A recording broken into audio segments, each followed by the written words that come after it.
My name is Emma Reynolds. I am 32 years old and I live in a quiet suburban house in America. It happened right after dinner. First, my hands started shaking. Then, the room began to spin. I grabbed the table to steady myself. My husband looked at me with wide, worried eyes. He touched my forehead gently. "Hang in there, sweetheart," he said. "I'll take you to the hospital." I nodded, feeling grateful. I trusted him completely. I climbed into the passenger seat, closing my eyes against the dizziness. But a few minutes later, the car slowed down. The smooth hum of the highway tires stopped. Instead, I heard the loud crunch of gravel. I opened my eyes. We weren't at the hospital. We were on an old dirt road where the trees blocked out the moon. He stopped the car. The engine idled quietly. He didn't get out to help me. Instead, he leaned over, his face close to mine. His voice was no longer worried. It was cold and flat. He whispered, "I poisoned your food. You have 30 minutes. Get out." My name is Emma.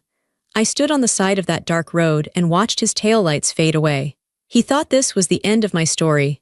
He was wrong. But before I tell you how everything flipped, like and subscribe, drop a comment. Where are you watching from? My name is Emma Reynolds. I am 32 years old. The car stopped. The tires crunched one last time on the loose stones and then went silent. The engine was still running. It hummed beneath the floorboards, vibrating against the soles of my shoes. It was a low, steady rhythm. It was the only sound in the world. My husband, Mark, put the car in park. He did not turn off the headlights. The beams cut through the darkness, illuminating the trunks of the pine trees in front of us. The trees looked pale and ghostly in the artificial light. Beyond the light, there was only blackness, deep, heavy forest blackness. He hit the button to unlock the doors. Click. The sound was loud. It echoed inside the small space of the sedan. In the past, that sound meant we had arrived somewhere safe. It meant we were home. It meant we were at a restaurant for date night. It meant we were visiting his parents. Tonight, it sounded like a gun being cocked. I looked at him. I turned my head slowly because my neck felt stiff. The poison, or the fear of the poison, was making my muscles lock up. I looked at his profile. He was staring straight ahead through the windshield. His hands were gripping the steering wheel at the 10 and 2 positions. His knuckles were white. The skin was pulled tight over the bone. He was wearing his blue work shirt, the one I had ironed for him that morning. I remembered standing in the laundry room, pressing the steam button, making sure the collar was crisp. I had done that for him. I had taken care of him. And now he was sitting there waiting for me to die. "Get out," he said. His voice was steady. It wasn't the voice of a monster in a movie. It wasn't a growl. It was his normal voice. It was the same voice he used to order coffee or ask for the check at dinner. That was what made it terrifying. To him, this was just a transaction. He was discarding something he no longer needed. I didn't move immediately. I couldn't. My brain was trying to process the command. Get out. It seemed impossible. We were miles from the main road. We were miles from civilization. "Mark," I whispered, my voice shook. "Please." He didn't look at me. He didn't blink. "You have 29 minutes left," he said. "Do you want to spend them arguing or do you want to try to find help? Get out." He leaned over and opened the passenger door. He pushed it open. The cold air rushed in. It was freezing. It was a damp, raw cold that smelled of wet earth and decaying leaves. It hit my face and stung my eyes. The warmth of the car, the warmth of our life together, was sucked out in a second. I unbuckled my seatbelt. My fingers were clumsy. They felt like they belonged to someone else. The metal tongue of the buckle slid out. I realized this was the last time I would ever be in this car where we had sung along to the radio, this car where we had argued about directions, this car where we had driven home from the hospital after I had a miscarriage, holding hands and crying. Now, he was kicking me out of it. I swung my legs out. I placed my feet on the ground. The gravel was uneven. I was wearing flat shoes, sensible shoes, but the rocks poked through the thin soles. I put my weight on my legs. They trembled. I had to grab the door frame to pull myself up.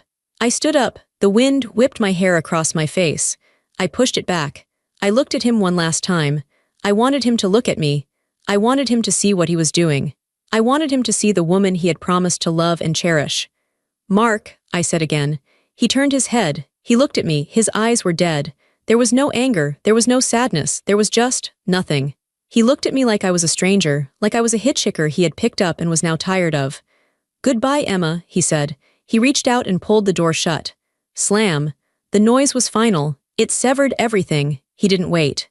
He didn't hesitate. As soon as the latch clicked, he shifted the car into drive. The brake lights flared bright red, illuminating the dust swirling around my legs. He pressed the gas. The car lurched forward. The tires spun for a second on the loose gravel, kicking up small stones that hit my shins. Then the tires found traction. I watched him drive away. I stood there, frozen. I watched the red taillights get smaller and smaller. They bobbed up and down as the car navigated the potholes. They looked like two red eyes moving away from me. I waited for him to stop. Part of me, the part that still loved him, the part that was stupid and hopeful, thought he would stop. I thought he would see me in the rearview mirror standing alone in the dark, and he would slam on the brakes. He would reverse. He would jump out and say he was sorry. He would say it was a sick joke. He would say he had lost his mind for a moment. But he didn't stop. The red lights turned a corner around a bend in the trees. The darkness swallowed them. Then, the sound of the engine faded. It got quieter and quieter. It became a hum, then a whisper, and then silence. He was gone. I was alone. I looked down at myself. I was standing on a dirt road in the middle of a forest. I had no phone. I had no purse. He had made me leave them in the car. I had nothing but the clothes on my back and the poison in my stomach. The shock began to wear off, and the reality set in. He had abandoned me. He hadn't just left me, he had discarded me. He had driven me out here like you drive an old dog out to the country to leave it behind. My knees gave out. I sank down onto the cold, hard ground. The rocks dug into my skin, but I didn't care. I felt heavy. My body felt like it weighed 1,000 pounds. I wasn't crying yet. I was too stunned to cry. I was just breathing, in and out, sharp, shallow breaths. I stared at the spot where his car had been. The tire tracks were still fresh in the dirt. Proof that he had been here, proof that this had happened. The darkness felt like a physical weight. It pressed against my shoulders, it pressed against my chest. I was 32 years old, I was a wife, I was a daughter, I was a friend. And now I was nothing. I was a ghost standing on the side of a road, waiting to expire. The trees loomed over me. They were tall and menacing. The wind rustled their branches, and it sounded like they were whispering to each other. They were whispering about the woman who had been left behind. The woman who wasn't loved enough to be kept. I wrapped my arms around my chest. I tried to hold myself together. I felt like I was falling apart. I felt like if I let go, I would shatter into a million pieces and blow away in the wind. He was driving home now. He was probably turning on the radio. He was probably thinking about what he would say to the police. He was probably rehearsing his tears. I hated him. The hate came suddenly. It was hot and sharp. It burned through the cold. I hated him for leaving. I hated him for the poison. I hated him for the wasted years. But mostly, I hated him for the calmness. I hated him for the way he had looked at me, like I was nothing. I sat there in the dirt, abandoned and alone, and I let the hate keep me warm. The silence was the worst part. You don't realize how loud the world is until you are completely alone in it. There were no cars, no streetlights buzzing, no distant sirens, no voices, just the wind and the trees and the beating of my own heart. Thump thump. Thump thump, it was fast, it was racing. I remembered what he said. You have 30 minutes. I looked at my wrist. I wasn't wearing a watch. I didn't know what time it was. I didn't know how much time had passed since we left the house. 10 minutes. 15, was I dying right now? I tried to assess my body. I closed my eyes and focused inward. My stomach felt tight. Was that the poison, or was it fear? My hands were shaking. Was that a symptom, or was it the cold? My head felt light. Was my brain shutting down, or was I hyperventilating? I didn't know. I panicked. I stood up. I started to walk. I didn't know where I was going. I just needed to move. If I moved, I was alive. If I stopped, I might die. I stumbled down the road in the direction the car had gone. It was pitch black. I couldn't see the ground. I kicked a rock and nearly fell. I caught myself. Help, I screamed. The sound tore out of my throat. It was raw and ugly. Somebody help me, my voice echoed off the trees. It bounced back to me, mocking me. Help me, help me. No one answered. Of course no one answered. There was no one here. That was why he chose this place. I screamed again and again. I screamed until my throat hurt. I screamed until I was coughing. Then I stopped. I stood in the middle of the road, panting. My breath made white clouds in the freezing air. Screaming was useless. Screaming was a waste of energy. And if I only had a few minutes left, I couldn't waste energy. I needed to think. I forced myself to stop moving. I forced myself to breathe through my nose. 30 minutes. He said he poisoned the food. We had eaten dinner at 7 p.m. We left the house at 7:30 p.m. The drive took maybe 20 minutes. That meant the 30 minutes were almost up. If he was telling the truth, I should be in agony. I should be foaming at the mouth, I should be convulsing. But I wasn't. I felt sick, yes. I felt weak, yes. But I was standing, I was thinking. My vision was clear, even in the dark. I walked over to a large fallen log on the side of the road and sat down. The wood was damp and rot-soft. I started counting. 1 Mississippi, 2 Mississippi, 3 Mississippi. I needed to measure time. If I could count to 60, that was a minute. If I could do that 10 times, that was 10 minutes. 4 Mississippi, 5 Mississippi. I stared into the dark woods. I thought this was the end. I truly did. I thought about my mother. I wondered if she would miss me. I thought about my sister. I wondered if she would fight for me. 10 Mississippi. I thought about my garden. I had planted tulips last week. They wouldn't bloom until spring. I wouldn't see them. The thought made me sob, just one sob. A short, sharp sound. 20 Mississippi. Why did he do this? Why poison me? Why not just divorce me? Because divorce is messy. Divorce is expensive. Divorce takes time. Widowhood is simple. Widowhood gets you sympathy. Widowhood gets you the life insurance money without a fight. He wanted to erase me. He didn't want an ex-wife. He wanted a memory. 40 Mississippi. I kept counting. I rocked back and forth on the log. The cold was seeping through my clothes. My teeth started to chatter. 50 Mississippi. 60, 1 minute. I was still alive. I started again. 1 Mississippi. I sat there for what felt like hours. I counted and counted. I reached 10 minutes. Then 20, nothing happened. My heart rate slowed down. The dizziness faded. The nausea settled. I waited for the pain. I waited for the darkness to close in. But it didn't come. Slowly, very slowly, a realization began to dawn on me. It started as a tiny spark in the back of my mind. He had said, "I poisoned your food." But I had cooked the food. I had made the pasta. I had made the sauce. I had served the plates. He had poured the wine. But I didn't drink the wine. I had a headache earlier that day, so I drank water. He knew I drank water. He had watched me eat. If he had poisoned the food, he would have had to do it while I was cooking. But I was in the kitchen the whole time. Unless there was no poison, I stopped counting. I sat perfectly still. The wind blew through the trees. Whoosh. What if there was no poison? What if the poison was a lie? I thought about his face in the car. He was calm. He was smug. If he wanted to kill me, why tell me? Why give me a warning? Why drop me off on a road? Why not just let me die in my sleep at home? It would be easier to explain. She died in her sleep. Dropping me off in the woods was risky, unless he didn't care if I died, or, unless he wanted me to believe I was dying.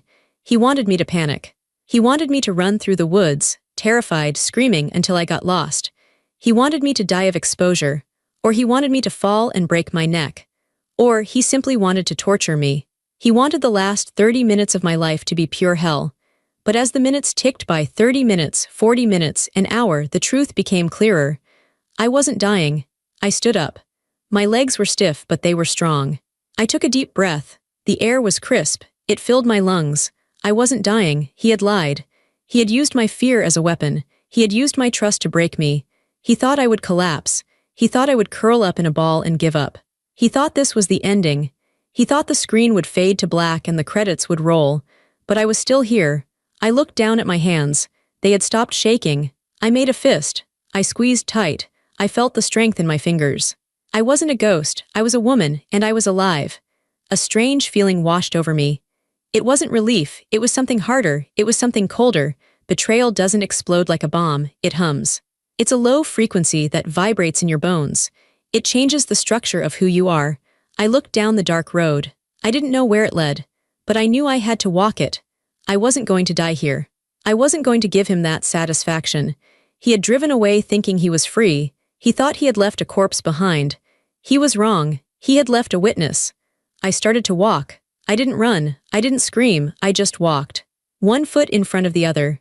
Crunch, crunch, crunch. The sound of my footsteps was the only sound in the night. It was the sound of survival. I was walking out of the woods. I was walking back to the world. And when I got there, I was going to burn his world to the ground. This wasn't the end. This was the beginning of the hunt. Sitting on that cold, damp log on the side of the dirt road, I stopped shivering for a moment. My mind traveled away from the darkness. It traveled back in time. It went back 12 years to a bright, sunny afternoon in October. I need to tell you about the beginning. You have to understand the beginning to understand why the end shattered me. If he had been a bad man when I met him, this would be a different story. If he had been cruel, or loud, or selfish, I would have protected myself. I would have kept my walls up, but he wasn't. He was perfect. And that was the trap. We met in a coffee shop near the university campus. It is a cliché, I know. It sounds like a movie, but clichés happen for a reason. I was sitting by the window. I was 20 years old. I was stressed out about a final exam in history. I had books spread all over the small round table. My hair was a mess. I was tired. I reached for a sugar packet to put in my black coffee and my hand slipped. The packet tore open. Sugar exploded everywhere. It went all over my notes. It went into my lap. It spilled onto the floor. I froze. I felt tears prick the corners of my eyes. It was a small thing, but I was so on edge that it felt like a disaster. I started frantically brushing the sugar off my textbook, making it worse. "Hey," a voice said. "Don't worry. I've got it." I looked up. He was standing there with a handful of napkins. He was wearing a gray sweater that looked soft. He had brown hair that was slightly messy and kind, warm brown eyes. He didn't look annoyed. He didn't look like he was laughing at me. He looked concerned. He knelt down and started wiping the sugar off the floor. Then he carefully wiped the table, lifting my books one by one. "I'm so clumsy," I said. My face was burning hot. "No, you're not," he said. He smiled. His eyes crinkled at the corners. "You're just studying hard. I can see the smoke coming out of your ears." I laughed. It was the first time I had laughed in a week. "I'm Mark," he said. "I'm Emma," I said. He insisted on buying me a fresh coffee. We sat and talked for 2 hours. I forgot about my exam. I forgot about the sugar. He was gentle. That is the word I keep coming back to, gentle. I grew up in a house that wasn't gentle. My family was loud. My parents argued. My siblings were competitive. I was used to people talking over me. I was used to being ignored unless I was shouting. Mark was different. He was quiet. He listened. When I spoke, he looked right at me. He didn't check his watch. He didn't look around the room to see if someone more interesting was walking in. He treated my words like they were important. He was careful with everything. He held his coffee cup with 2 hands. He moved his chair without scraping the floor. He seemed afraid of breaking things. I loved that softness. I fell into it. It felt like sinking into a warm bath after being cold for a long time. We started dating. He was the perfect boyfriend. He opened doors for me. He walked on the outside of the sidewalk, close to the traffic to protect me. When I was sick with the flu, he came over and made me soup from scratch. He sat by my bed and read to me until I fell asleep. "I'll always take care of you, Emma," he told me one night. We were lying on the grass in the park, looking at the stars. "You don't have to be strong all the time. I've got you." I believed him. I wanted to believe him. We built a life on that promise. We got married 2 years later in a small ceremony. It was quiet and beautiful. I remember looking at him at the altar. He was crying. He wiped his eyes and squeezed my hands. I thought those were tears of joy. I thought he was overwhelmed by how much he loved me. Now, sitting in the dark woods, I wonder what those tears really were. Were they guilt? Or was he just a very good actor? We bought a house. It was a fixer-upper. We spent our weekends painting walls and sanding floors. We built bookshelves together. We argued about what color to paint the kitchen. I wanted yellow, he wanted blue. We compromised on a soft green. We developed habits. We had rituals. Friday night was pizza night. We would order from the same place, get a pepperoni pizza, and watch a movie. Sunday morning was for coffee and silence. We would sit in the living room, reading, not speaking, just enjoying each other's presence. Those silences felt earned. They felt safe. You can only be silent with someone you trust completely. We had inside jokes. One look across a crowded room, and we would both start laughing because we knew what the other person was thinking. We were a team. We were Mark and Emma. It was a single unit. I trusted him with everything. I trusted him with my money. We combined our bank accounts immediately. "What's mine is yours," he said. I trusted him with my body. I trusted him with my secrets. I told him about my fears of abandonment. I told him how my father used to leave for days without calling. I told him how much that scared me. He held me tight. "I'm not him," he whispered into my hair. "I'm never going anywhere." That is what made the betrayal deadly. If he had hit me, I would have known he was dangerous. If he had yelled at me, I would have been on guard. But he never did. He killed me with kindness. He lulled me to sleep with his gentleness so that I wouldn't see the knife in his hand. The betrayal wasn't just that he left me on a road. It wasn't just that he tried to kill me. The betrayal was the 12 years. He had stayed. He had come home every single night. He had kissed me. He had made love to me. He had eaten the meals I cooked. He had celebrated my birthdays. But at some point, he had stopped being my husband and started being my enemy. When did it happen? Did he wake up one day and decide he hated me? Or was it always there? Was the gentleness a lie from the very first day in the coffee shop? I thought about the house we built, the garden I planted, the life we made. It was all a lie. He hadn't just left me. He had stolen my past. He had taken my memories and poisoned them. Every happy memory I had was now tainted. Every time he smiled, was he secretly laughing at me? Every time he said, "I love you," was he thinking about how to get rid of me? The pain of that thought was worse than the cold. It was a physical ache in my chest. It felt like my heart was breaking into shards of glass. I realized something terrifying as I sat there. He didn't hate me. Hate is a strong emotion. Hate is passionate. He was indifferent. To him, I wasn't a person. I was an object. I was an appliance that had stopped working. I was a toaster that burned the toast, so he was throwing me out to get a new one. He had used my love against me. He knew I trusted him. He knew I wouldn't question him. He knew I would get into the car. He knew I would believe him when he said he was taking me to the hospital. He had weaponized my love. He had built a trap out of hugs and kisses and hang in there, sweetheart. And I had walked right into it, smiling. I looked at my wedding ring. I was still wearing it. It was a simple gold band with a small diamond. He had picked it out. He said it was classic and elegant, just like you. I tried to pull it off. My fingers were swollen from the cold and the stress. It wouldn't budge, it was stuck. I twisted it and pulled. It hurt, but I didn't care. I wanted it off. I wanted to scrub the mark of him off my skin. Finally, with a hard yank, it slid over my knuckle. I held it in my hand. It felt light. It was just a piece of metal. It meant nothing. I threw it. I threw it as hard as I could into the darkness of the trees. I didn't hear it land. It just vanished. "I hate you," I whispered. But I wasn't talking to the man who drove away. I was talking to the man in the coffee shop. I was talking to the memory of the man I loved. He was dead. He never existed. And now I had to survive the man who took his place. The end didn't happen all at once. It wasn't an explosion. It was an erosion. Sitting in the dark, with my adrenaline fading and my mind sharpening, I started to see the signs I had missed. I started to see the pattern. If you look at a building that collapses, you can always find the cracks in the foundation afterward. They were there for years. People just walked past them. They painted over them. They ignored them. I had painted over the cracks in my marriage for a long time. The changes started about a year ago. They were so subtle that I convinced myself I was imagining them. It started with the phone. Mark used to be careless with his phone. He would leave it on the kitchen counter, on the coffee table, in the bathroom. He never had a passcode on it. "I have nothing to hide," he used to say. Then one day that changed. I walked into the living room. He was sitting on the sofa typing something. When he saw me, his shoulders tensed up. He quickly hit the lock button and placed the phone face down on the cushion next to him. "Hey," he said. His voice was a little too loud, a little too cheerful. "Hey," I said. "Who are you talking to?" "No one," he said. "Just work stuff, boring emails, you know how it is." "Okay," I said. I sat down next to him. He didn't move the phone. He kept his hand near it, guarding it. A few days later, I tried to use his phone to check the weather because mine was charging in the other room. I swiped the screen. Enter passcode. I paused. He had never had a passcode. I tried 000. Incorrect. I tried 1 2 3 4. Incorrect.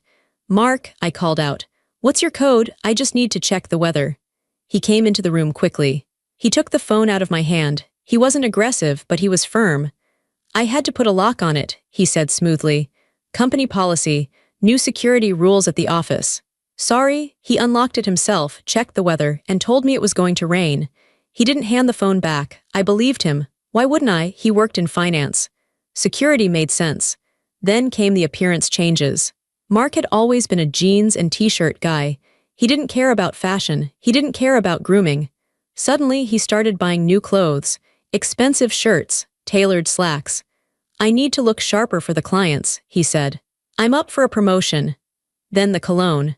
I walked into the bathroom one morning and the air was thick with a scent I didn't recognize. It was musky, spicy, and expensive. It wasn't the soap he usually used. I found a small black bottle in the medicine cabinet. "Since when do you wear cologne?" I asked him at breakfast. He shrugged, not looking up from his eggs. "Just trying something new. One of the guys at work recommended it." "Do you like it?" "It's strong," I said. "I'll use less next time," he said. He started going to the gym. He had never liked the gym. Now he was going 4 times a week. He was losing weight. He was getting fit. I told myself, he's trying to be healthy. That's good. I should support him. But he wasn't doing it for me. He wasn't trying to look good for his wife. He was preening. He was getting ready for the market. Then came the practiced disrespect. This was the hardest part to admit to myself. He started treating me differently in public. It wasn't abuse. He didn't call me names. It was softer than that. It was condescending. We were at dinner with his parents. I was telling a funny story about our recent vacation to the beach. "And then we got lost looking for this seafood place," I said, laughing. "We drove in circles for 20 minutes.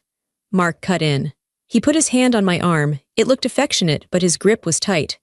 "Actually, Emma," he said, smiling at his mother, "we weren't lost. You just read the map wrong. I knew where we were the whole time." His mother laughed. "Oh, Emma. You and directions."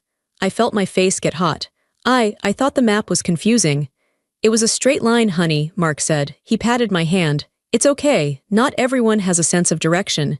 He made me feel small. He made me feel stupid. And he did it with a smile. It happened again at the grocery store. I reached for a box of cereal. "Not that one," he said, taking it from me and putting it back on the shelf. "Too much sugar. We're eating better now, remember?" He spoke to me like I was a child, like I couldn't be trusted to feed myself. He was rewriting me. In his mind, and in the minds of everyone around us, he was turning me into the incompetent, silly wife. He was the patient, long-suffering husband. I see now that he was setting the stage. He was building the narrative, poor Mark. His wife is so unstable, she's so scattered. Then came the absence. I have to work late. I have a client dinner. I have to go to Chicago for a conference. He was never home, and when he was home, he wasn't really there. He was distracted. He was always on his phone. If I tried to talk to him, he would sigh. "I'm tired, Emma," he would say. "Can we talk about this later?" Later never came. I became lonely in my own house. I would cook dinner for 2 and eat alone. I would go to bed alone. I would wake up and he would already be gone. I tried to bridge the gap. I planned date nights. He canceled them. I tried to initiate intimacy. He pushed me away. "I have a headache," he said. The classic line. I thought it was a phase. I thought he was stressed. I read articles online about how to support a busy spouse. I tried harder, but the defining moment, the moment the crack finally split the wall open, happened on a Sunday morning. It was 3 months ago. Mark was in the shower. I was making the bed. His tablet was sitting on the nightstand. He usually kept it locked, but he must have forgotten. It buzzed. A soft, electronic vibration against the wood. I looked over. I wasn't trying to snoop. It was just instinct. The screen lit up. A notification banner appeared at the top. It was a text message. The sender wasn't a name. It was just a letter. J. The message was short. "I miss you. Last night was amazing." The world stopped spinning. I stared at those words. They burned into my retinas. Last night was amazing. Last night, Mark had told me he was at a strategy meeting that ran late. He had come home at midnight, smelling of mints and that new cologne. He had slipped into bed without kissing me. My heart hammered in my chest. I felt like I was going to throw up. I reached for the tablet. My hand was shaking so bad I could barely hold it. I wanted to open it. I wanted to read everything. I wanted to know who Jay was. But then, the water in the bathroom turned off. I heard the shower door open. I heard him stepping out. Panic seized me, pure, cold fear. If I confronted him now, everything would blow up. The life I knew would be over. I wasn't ready. I was scared. I was weak. I put the tablet back exactly where it was. I turned away and started fluffing a pillow, pretending to be busy. Mark walked into the bedroom with a towel around his waist. He looked at me. Then his eyes darted to the tablet. He walked over to the nightstand, casual but quick. He picked up the tablet. He checked the screen. He saw the notification. I watched him in the reflection of the mirror. I saw his face. He didn't look guilty. He looked annoyed. He swiped the message away and cleared the screen. Then he looked at me. "Good morning," he said. "Good morning," I said. My voice sounded normal. It was a miracle. I was screaming on the inside, but my voice was steady. "Did you sleep well?" he asked. "Yes," I lied. "Fine," he smiled. It was that same empty, plastic smile. He didn't know I had seen it. Or maybe he didn't care. That was the moment the marriage ended. It didn't end on the dirt road. It ended in that bedroom, with the smell of his cologne and the lie hanging in the air. I knew, and I did nothing. I convinced myself I could fix it, or I convinced myself I was wrong. Maybe Jay was a client. Maybe amazing meant the business deal. I lied to myself because the truth was too painful to bear. I swallowed the poison of that text message. I let it sit in my stomach for 3 months. And then, tonight, he tried to feed me real poison. Sitting on the log, I realized that my silence had been his permission. By not confronting him, I had let him think he was smarter than me. I had let him think he could get away with anything. I had played the role of the dumb, trusting wife perfectly. But the play was over. The curtain had fallen. I stood up from the log. My legs were strong again. The fear was gone, replaced by a cold, hard clarity. I knew his patterns. I knew his schedule. I knew his passwords. I had watched him type them in over his shoulder a dozen times since that day, memorizing the sequence. He thought I was dead. He thought he had erased me, but he had forgotten one thing. He had forgotten that I was the one who managed the details. I was the one who paid the bills. I was the one who organized the files. I was the one who knew where the bodies were buried, metaphorically speaking. He had left me with nothing but my knowledge, and that was going to be enough. I looked down the dark tunnel of the road. I took a step, then another. I was going back. Not to him, but to the life he tried to steal. I was going to take it back, piece by piece. He had given me 30 minutes to die. I was going to take the rest of my life to make him pay. I didn't confront him that morning in the bedroom. I didn't scream about the text message from Jay. I didn't throw the tablet at the wall. Instead, I swallowed the scream. I let it sit in my stomach like a cold stone. That Sunday changed me. Before that day I was a wife, I was a partner, I was a woman in love. After that day I became something else. I became a witness. I stopped looking at Mark as my husband. I started looking at him as a subject of study. I became an observer of my own life. It was a strange, numb feeling. It felt like I was floating on the ceiling, looking down at a woman named Emma who was pretending everything was fine. I decided I needed proof. A feeling wasn't enough. A glimpse of a text message wasn't enough. I needed to know the whole picture. I needed to know exactly what I was up against. The opportunity came 3 nights later. Mark came home late again. He said he had a team dinner. He smelled of steak and red wine. He was in a good mood. He kissed me on the forehead, took a shower, and fell asleep almost immediately. I lay in the dark next to him. I listened to his breathing. It was slow and rhythmic. It was the sound of a man with a clear conscience or no conscience at all. I waited until 2 a.m. I sat up slowly. The mattress creaked. I froze. He didn't move. I slipped out of bed. My bare feet touched the cold hardwood floor. I crept over to his side of the bed where his phone was charging on the nightstand. My heart was hammering against my ribs. It was so loud I was sure he could hear it. Thump thump, thump thump. I picked up the phone. It was warm. I went into the bathroom and closed the door. I sat on the edge of the tub and turned on the screen. The light was blinding in the dark room. Enter passcode. I took a breath. I had watched him type it in over his shoulder a dozen times in the last few days. I had memorized the pattern of his thumb. I typed it in. 8-2-4-6. The phone unlocked. My hands were shaking so hard I almost dropped it. I felt like a criminal. I felt dirty. But I had to know. I opened his messages. There it was, a thread with Jay. I opened it. I scrolled back. I read for an hour. I read things that made my skin crawl. I read things that broke my heart. Jay was Julia. She was a new associate at his firm. She was 24. I read about their lunches. I read about their late nights at the office. I read about the hotel in Chicago. But the worst part wasn't the sex. The worst part was how he talked about me. She's so boring, he wrote. She just wants to talk about the garden. I feel trapped, he wrote. I need to find a way out. Don't worry, baby, I'm handling it. It won't be long now. I sat in the bathroom, shivering on the cold tile, reading my own obituary. He wasn't just cheating. He was done. He was planning an exit. And then I found something that made my blood run cold. It was a search history. I checked his browser. He had been careful to delete most things, but he had missed a few tabs from earlier that day.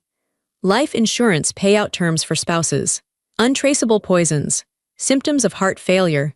I stared at the small screen. The words swam before my eyes. He wasn't just planning to leave. He was planning to get paid. We had a large life insurance policy. We had taken it out when we bought the house. If I died, he would get $2 million. The house would be paid off. He would be free, he would be rich, he would have Julia. I put the phone down on the bath mat. I felt like I was going to vomit. This wasn't just a betrayal of the heart. This was a threat to my life. I sat there for a long time. I looked at myself in the mirror. I looked pale. My eyes were wide and terrified. I looked like a victim. No, I whispered to my reflection. I washed my face with cold water. I took deep breaths until the shaking stopped. I carefully wiped the phone screen with a towel to remove my fingerprints. I checked the apps I had opened and closed them, so it looked exactly as he had left it. I went back into the bedroom. I placed the phone back on the charger. I climbed back into bed next to the man who was researching how to kill me. He shifted in his sleep. He threw an arm over me. His arm was heavy. It felt like a chain. I didn't sleep that night. I lay there, staring at the ceiling, making a plan. I had to be smarter than him. I had to be quieter than him. The next morning, I started my performance. When Mark woke up, I was in the kitchen making pancakes. I was humming. "Good morning," I said brightly when he walked in. He looked surprised. "You're cheerful today." "I just slept really well," I lied. "Here, have some coffee." I poured him a cup. I watched him drink it. I watched his throat move as he swallowed. For the next 2 months, I played the role of the oblivious wife perfectly. I didn't ask where he was going. I didn't ask who was texting him. I smiled when he came home late. I cooked his favorite meals. I asked him about his day and listened to his lies without blinking. "The project is really intense right now," he would say. "I'm sorry I'm so busy." "I understand," I would say. "You're working so hard for us." I emphasized the word us. I wanted him to feel safe. I wanted him to think I was stupid. I learned his schedule better than he knew it himself. I knew that on Tuesdays and Thursdays he was with Julia. I knew that on Monday mornings he had a team meeting. I started tracking everything. I bought a small notebook. I hid it in the gardening shed, inside a bag of potting soil. He would never look there. He hated gardening. In that notebook I wrote down every lie. October 12, said he was at client dinner. Credit card statement shows charge at the Grand Hotel bar at 11 p.m. October 14, said he was working late. GPS on the car shows he was parked at an apartment complex on 4th Street. I became a spy in my own house. It was exhausting. It drained me. Every time I smiled at him, it took a piece of my soul. Every time I kissed him goodbye, I felt like I was kissing a snake. But I had to do it. I needed him to feel secure. I needed him to think his plan was working. If he thought I was suspicious, he might rush. He might do something violent. He might push me down the stairs. I needed him to stick to his quiet plan. The poison plan. Because poison takes preparation. And preparation gave me time. One evening we were sitting at dinner. He was texting under the table. I knew he was texting Julia. He looked up and saw me watching him. "What?" he asked, defensive. I smiled. It was a soft, gentle smile. The smile of the woman he fell in love with. "Nothing," I said. "I was just thinking about how lucky we are to have this house, to have each other." He relaxed. He actually smiled back. "Yeah," he said. "We are lucky."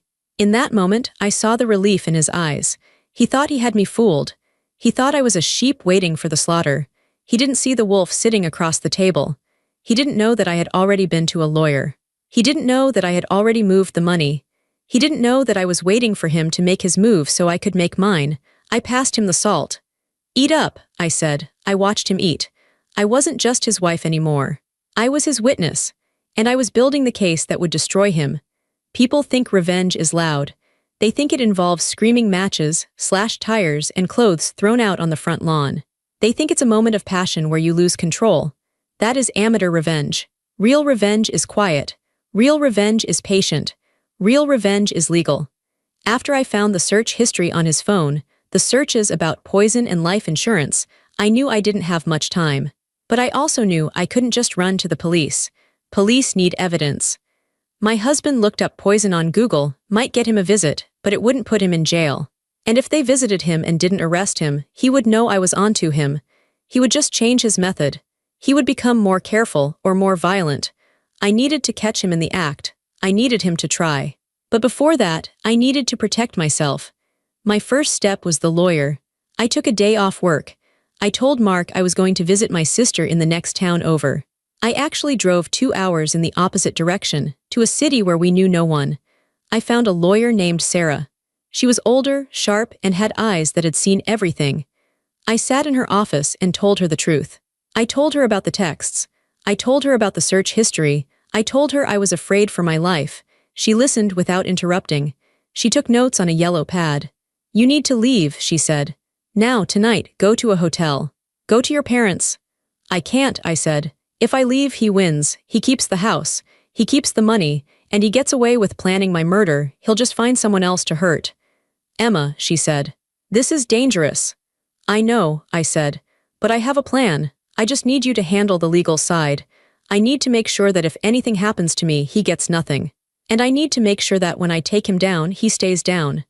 We spent the next 3 hours going over finances. Mark thought he was smart about money, but he was lazy. He let me handle the bills. He let me handle the passwords to the bank accounts. Under the guise of future planning, I had started moving things around weeks ago. I told Mark, "I'm worried about the economy. I think we should move some savings into a more secure bond." He waved his hand. "Whatever you think is best, honey, you're good at that stuff." He signed the papers without reading them. I didn't move the money to a bond. I moved it to a separate account in my name only. I moved half our savings. I left enough in the joint account so he wouldn't notice immediately, but I secured my share. I also updated my will. I sat in Sarah's office and signed a document that stated, clearly and boldly, that in the event of my death, Mark was to receive nothing. No house, no insurance, no savings. Everything was to go to my sister. And we drafted a sworn affidavit, a statement of facts. In it, I detailed everything. The texts I had seen, the search history, the dates, the times. I wrote down my fear that my husband was planning to poison me. If I die under suspicious circumstances, the document read, "Investigate Mark Reynolds." We notarized it. Sarah locked the original in her safe. "This is your insurance policy," she said. Walking out of that office, I felt lighter. I wasn't just a victim anymore. I was a woman with a legal team. The next step was the documentation. I needed hard copies. Digital evidence can be deleted. Phones can be wiped. I bought a USB drive. One day, while Mark was in the shower, I plugged it into his laptop. I was terrified he would come out. My eyes were glued to the progress bar on the screen. Copying. 45%, 60%, come on, come on. I heard the water turn off. 80%, I heard the shower door open. 95%, "Emma," he called out. "Have you seen my blue towel?" 100%, complete. I yanked the drive out. I shoved it into my pocket. "It's in the dryer," I yelled back. "I'll get it." My heart was racing, but I had it. I had his emails. I had his chat logs. I had his bank statements showing the hotel charges. I printed everything. I went to the library to do it, so there would be no record on our home printer. I made a binder, a thick black binder. I put everything in it, the photos of the texts, the printed emails, the bank statements, the affidavit. I hid the binder in the trunk of my car, under the spare tire. It was my break-in-case-of-emergency kit. The final step was the hardest. It was the emotional preparation. I had to prepare myself to be poisoned. I knew he was going to do it. The search history was specific. He was looking up ricinus communis, castor beans, ricin, but ricin is hard to make at home. He was also looking up digitalis, foxglove. It causes heart failure. It mimics a heart attack. I watched the garden. We didn't have foxglove, but his mother did. 2 weeks ago, we visited his parents. I saw him in the garden. He was weeding near the foxgloves. I saw him put something in his pocket. I knew then that the timeline was moving up. I went to a different doctor in the next town. I told him I was having anxiety. I got a full blood panel done. I wanted a baseline. I wanted proof that I was healthy, that my heart was strong, that I didn't have a pre-existing condition. I got the results. Patient is in excellent health. I put those results in the binder too. I was building a fortress of facts. When the police eventually looked at this case, they wouldn't see a tragic accident. They would see a healthy 32-year-old woman with a documented history of her husband's betrayal. I was ready. But being ready didn't make it less scary. Every time I ate dinner, I wondered, is this it? Every time he poured me a drink, I watched his hands. Did he slip something in? I started taking precautions. I drank only from water bottles I opened myself. When I cooked, I tasted everything constantly while it was in the pan, so if he added something later, it would be only on my plate. I switched plates when he wasn't looking.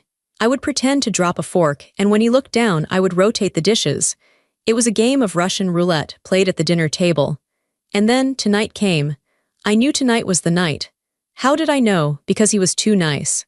He came home early. He had flowers. He had a bottle of expensive wine. I want to cook for you tonight, he said. You've been working so hard. Let me pamper you. His eyes were bright, too bright. He was buzzing with adrenaline. That sounds lovely, I said. I looked at the flowers. Lilies, my favorite, or they used to be, now they looked like funeral flowers. I'll make pasta, he said. Your favorite. Okay, I said. I'll go change. I walked into the bedroom. I closed the door. I went to my closet. I didn't put on comfortable clothes. I put on sturdy shoes. I put on a warm cardigan. I put my ID in my pocket. I texted my sister. It's happening tonight. Call the police if I don't text you by 9 p.m. Send them to the location I shared. I had shared my live location with her 3 days ago. I took a deep breath. I looked at myself in the mirror one last time. You can do this, I said. You are not the victim, you are the bait. I walked out to the kitchen. Mark was at the stove. He was stirring the sauce. His back was to me. I saw his hand move. I saw him drop something into the pan, a powder. He stirred it in quickly. He turned around and saw me. He smiled. Almost ready, he said. It smells delicious. It sure does, I said. I sat down at the table. My hands were in my lap, clenched into fists. The preparation was over. The trap was set. Now, all I had to do was survive the meal. The kitchen smelled of garlic and tomatoes.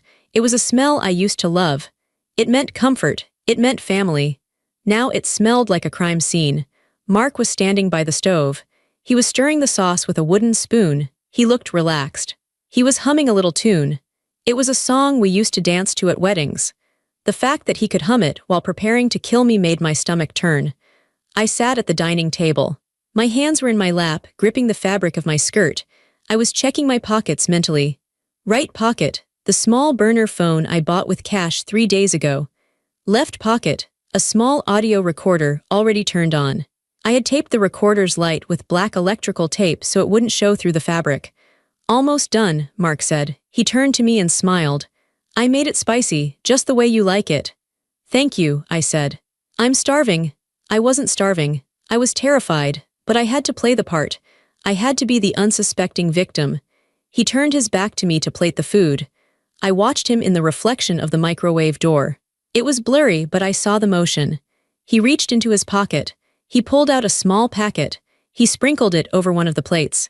He stirred it in quickly with a fork, burying the white powder under the red sauce. My heart hammered against my ribs. Seeing it happen was different than suspecting it. It was real. He was actually doing it.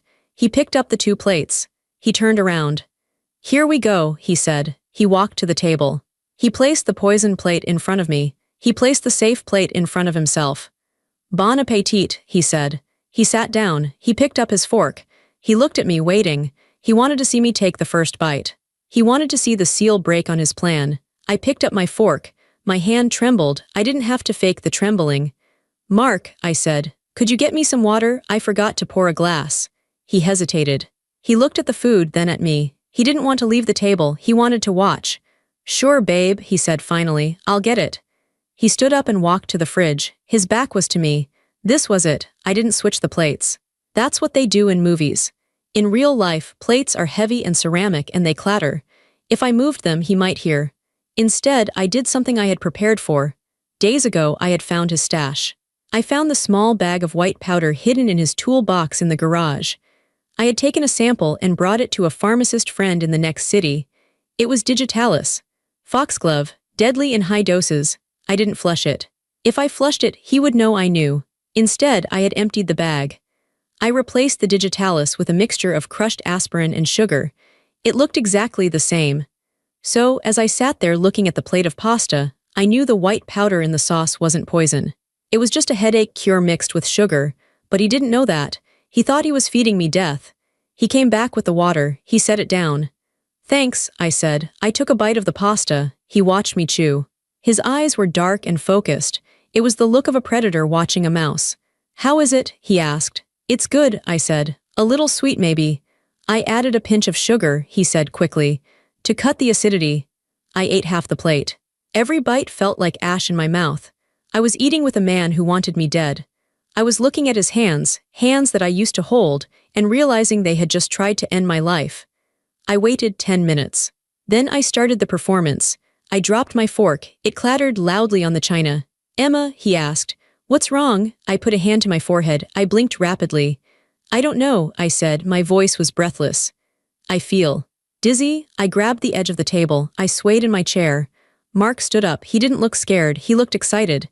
He tried to hide it, but I saw it. His pupils were dilated. Whoa, okay, he said. Take deep breaths. My heart, I said. I pressed my hand to my chest. It's beating so fast. You look pale, he said.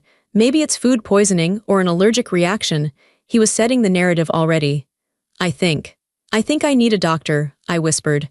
I slumped forward, resting my head on the table. He came over to me. He put a hand on my shoulder. It wasn't a comforting touch. It was a check. He was checking if I was incapacitated. Hang in there, sweetheart, he said, the line he had rehearsed. I'll take you to the hospital. Please, I groaned. Come on, he said. Let's get you to the car. He pulled me up. I leaned heavily on him. I made my legs dead weight. I wanted him to struggle. I wanted him to feel the weight of what he was doing. He dragged me to the garage. He opened the passenger door of the car. He shoved me in. He didn't buckle my seatbelt. Why would he? He didn't care if I was safe. He got in the driver's seat. He hit the garage door opener. As we backed out of the driveway, I looked at our house. The kitchen light was still on. The plates were still on the table, half-eaten. He thought he was driving me to my death, but he was driving me to his execution. I closed my eyes and let my head loll against the window. I listened to the hum of the engine. Hurry, I whispered. I am, he said. His voice was calm. Just rest, Emma. Close your eyes. It will be over soon. He had no idea how right he was. The drive to the woods was the longest 20 minutes of my life.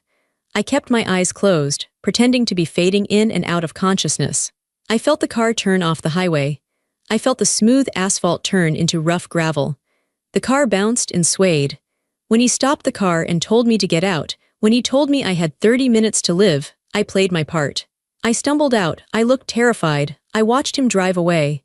But as soon as his taillights disappeared around the bend, I stopped acting.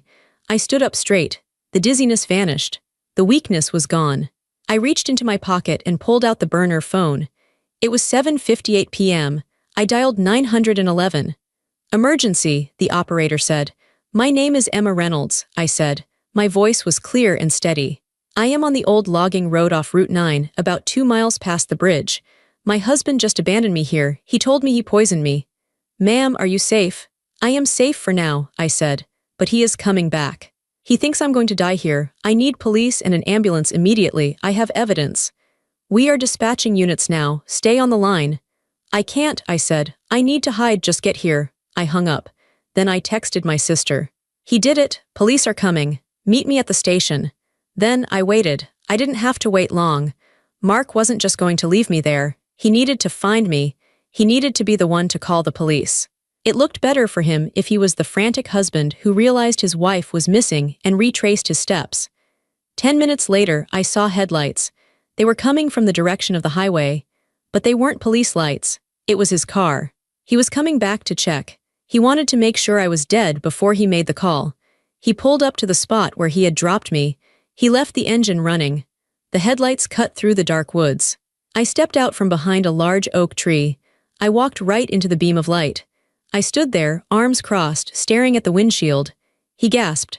I saw him jump in his seat. He expected a corpse. He expected a woman writhing on the ground in agony. He didn't expect his wife standing tall, looking him in the eye. He opened the door and stumbled out. Emma, he stammered. I came back. I got worried. He was trying to pivot. He was trying to switch back to the good husband role. But he was confused. Why wasn't I dead? The digitalis should have stopped my heart by now. Stop acting, Mark, I said. My voice was loud in the quiet night. Emma, what are you talking about? Get in the car, we need to get you to a doctor. He took a step toward me. I didn't eat the poison, I said. He froze. I swapped it, I said. I swapped your little bag of powder for aspirin 3 days ago, and I swapped the plates tonight, just in case. You didn't feed me anything but sugar and pasta. His face went pale. The mask fell off. The concern vanished, replaced by pure, cold hate. You beach, he hissed. He looked around. We were alone, or so he thought. He reached into his pocket. I knew he carried a pocket knife. You think you're smart? He said, stepping closer. It doesn't matter. No one is here. I can still finish this. He was going to kill me with his hands. The poison had failed, so he was going to use force. I didn't back away. I didn't run. You're right, I said. I am smart. I pointed behind him. Red and blue lights exploded in the darkness. They had come from the other direction, down the logging road, cutting off his escape. They had been driving with their lights off, guided by the GPS signal of my phone. Sirens wailed, shattering the silence. Police, drop it, get on the ground. Officers swarmed out of the trees. They had parked further down and hiked up while we were talking. They had heard everything. Mark spun around. He looked at the cops. He looked at me. He looked at his car. For a second, I thought he was going to run, but Mark was a coward. He was a man who used poison because he was afraid of a fight. He dropped his hands. He fell to his knees in the dirt. 2 officers grabbed him. They slammed him face down into the gravel. I heard the click of handcuffs. I walked over. I stood over him. He looked up at me, his face pressed into the dirt. There was gravel stuck to his cheek. Why? He wheezed. Because I'm not a toaster you can throw away, I said. I'm your wife. And I know everything. An officer approached me. Mrs. Reynolds, are you okay? I looked at Mark one last time as they dragged him toward the squad car. I am now, I said. The next few months were a blur of lawyers, depositions, and paperwork. But it was a good kind of blur. It was the work of cleaning up a mess. The trial was short. Mark tried to plead not guilty, but the evidence was overwhelming. I had the binder, I had the search history, I had the burner phone. I had the audio recording of him in the kitchen saying, I made it spicy, right before he poisoned me.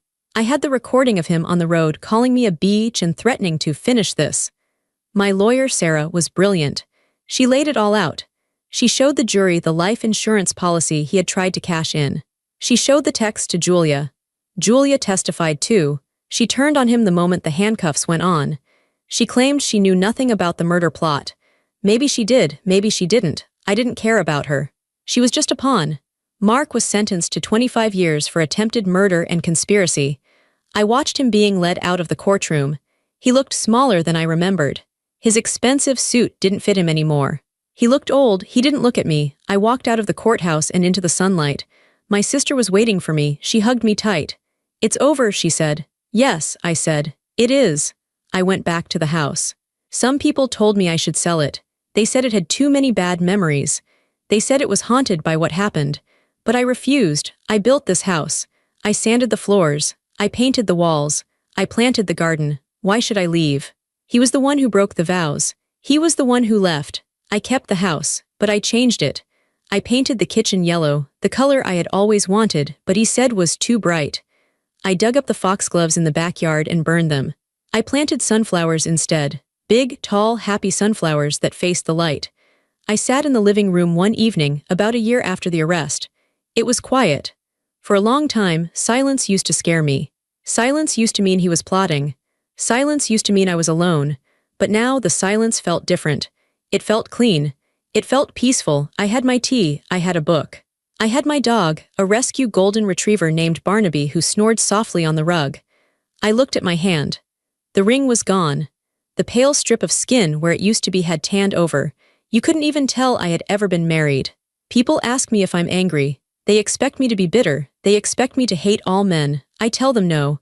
Anger is exhausting. Anger is loud. I lived with loud, silent chaos for too long. I don't feel anger toward Mark. I feel pity. He had a good life. He had a woman who loved him. He had a home. But he was so greedy, so empty, that he threw it all away for money and a fantasy. He thought he gave me 30 minutes to live. I used 12 years of knowledge to bury him. I didn't die on that dirt road. I was reborn there. I stood up and walked to the back door. I opened it and stepped out onto the porch. The night air was cool. I could smell the earth and the sunflowers. I wasn't Emma the victim. I wasn't Emma the wife. I was just Emma. And for the first time in my life, that was enough. I took a sip of my tea, looked up at the moon, and smiled. He never knew who he was dealing with.